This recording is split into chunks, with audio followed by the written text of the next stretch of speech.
This is a call. I think it's made just for our show. This is Patrick from Iowa. Pronouns are he, him. Says going through something that might be similar to porn addiction. How are you doing, Patrick? Hey, gents. I'm doing all right. Thanks. Glad to be here. All right. What's on your mind? So my problem isn't really religious in nature, but it is, I think, porn addiction related, and that seemed obviously relevant. In a nutshell, basically, recently I've been having problems in the bedroom with my girlfriend, and I think it's the first time I've been in a committed relationship for a while, and I don't know, I've never really been having this kind of problems before, but I can't help but think that it might be related to the porn habits that I was getting into while I was not in a relationship for a long time, because all of a sudden these problems are becoming really prominent, and I don't know what else it could be. How long have you been in this relationship? It's coming up on about 4 months now. Oh, okay. And what's the amount of sex that does she identify as female? Yes. Okay. What's the amount of sex that she desires? We get together about twice a week, and we always try to make it happen. And I can't get it up for her, so we satisfy each other in other ways. So twice a week. We're not living together yet, so we just get together when we can. Okay.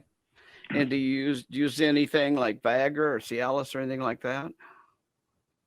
Not yet, but I'm seriously consider going out and getting some, because we've been trying for a while to do it normally, and that hasn't really been working. So I'm this close to going out and getting some kind of pill to see if that helps. Okay. Do you drink a lot? Do you have a lot of alcohol consumption? Not a lot. I do drink, but not a whole lot. And usually not when we're together. Okay.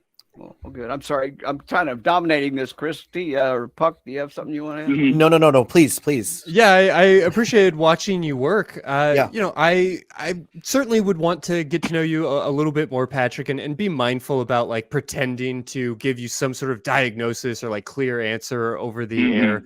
But at the same time, I have to point out that as you're saying, like, we only get to see each other twice a week. And I hear that, especially at a new relationship. But also you're expecting yourself to have this like throbbing erection 100% of the time that you see each other, which is kind of asking a lot of your body. But I'm really interested in why you think that this might be tied to porn use in some particular way. Was there some specific insight that you had there? Yeah, so the thing about the habits I've gotten into, I do watch porn, but it's not just porn. Another thing I do is I will go online to like online virtual sex chat role play chat rooms, and I'll have partners there and get up to, we'll have text-based sexual role play, and I'll get off to that. And I've been doing this for so many years, and it feels like I've gone down this slippery slope of getting, honestly, I've been getting really, really good at this, just creating more and more elaborate, wild fantasies until eventually not to get into the details, but basically you can do things in the virtual world that are physically impossible to do in the real world. And my concern now is that, like, have I gone so far down this slope of doing wild imaginary sex that I've like lost my ability to connect with normal sex with normal people?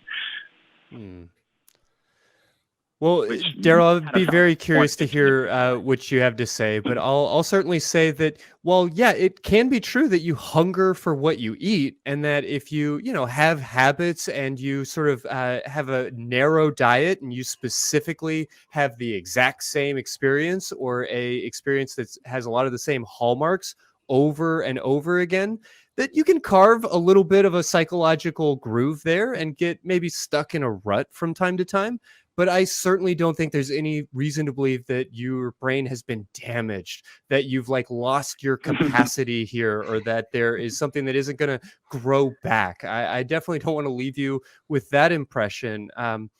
But beyond that, I am curious maybe about the expectations that you have here, whether this is something that feels out of the ordinary to you, because I don't necessarily know that I would even imagine there being like dysfunction just based on what you're describing. That sounds like a fairly typical experience.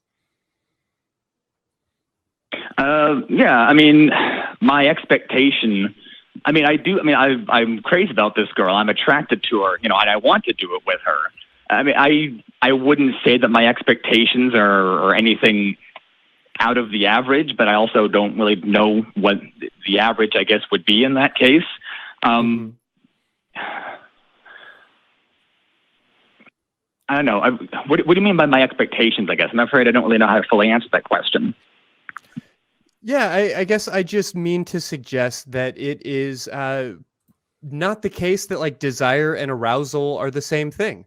We hear that you have desire for this person and that there's like a meaningful want to connect sexually. And I can appreciate that that is going to oftentimes come bundled with an expectation that there be a throbbing erection to go with it. But that's not necessarily going to be the case. And your arousal is not necessarily a reflection on your desire or on your interest or, even as feelings like love and romance develop. Now, certainly there are so many different barriers and so many different things that could come between you and the erection of your dreams. And I want to be mindful about making too many predictions on what some of those things could be.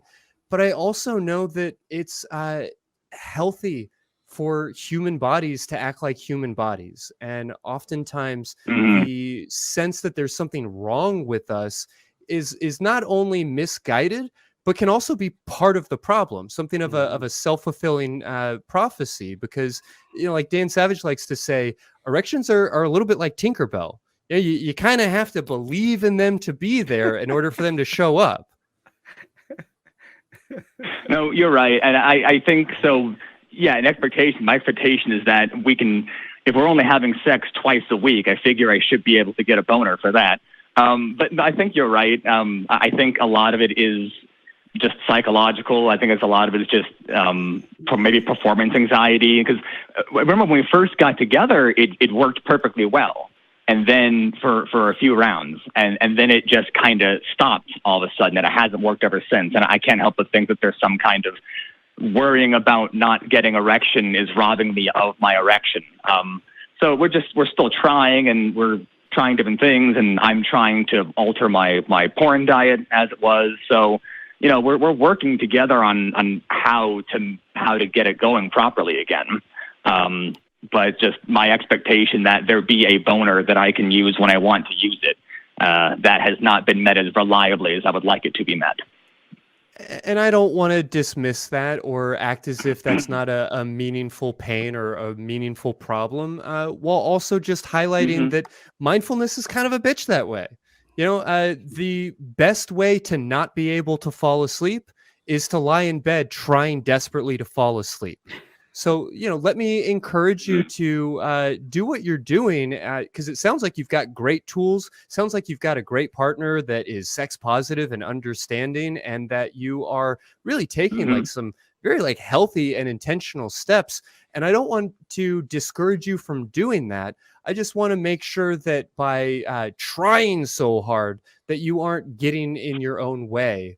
And I think part of that is going to be like following the processes that you're currently doing while being mindful not to be overly attached to like the outcome of what you're doing, and instead be able to just enjoy the process and trust that outcome will show up when it's ready.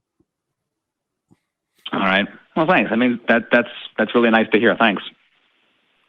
And this is the problem with being sandwiched between two experts, because they said anything that I would have wanted to say better than I could have. So no, but thank you very much for calling and sharing this with us, and hopefully we gave you something to take home. Right. Good luck. I did. Thanks a lot, guys. This was good advice. Enjoy the journey. Have a great night.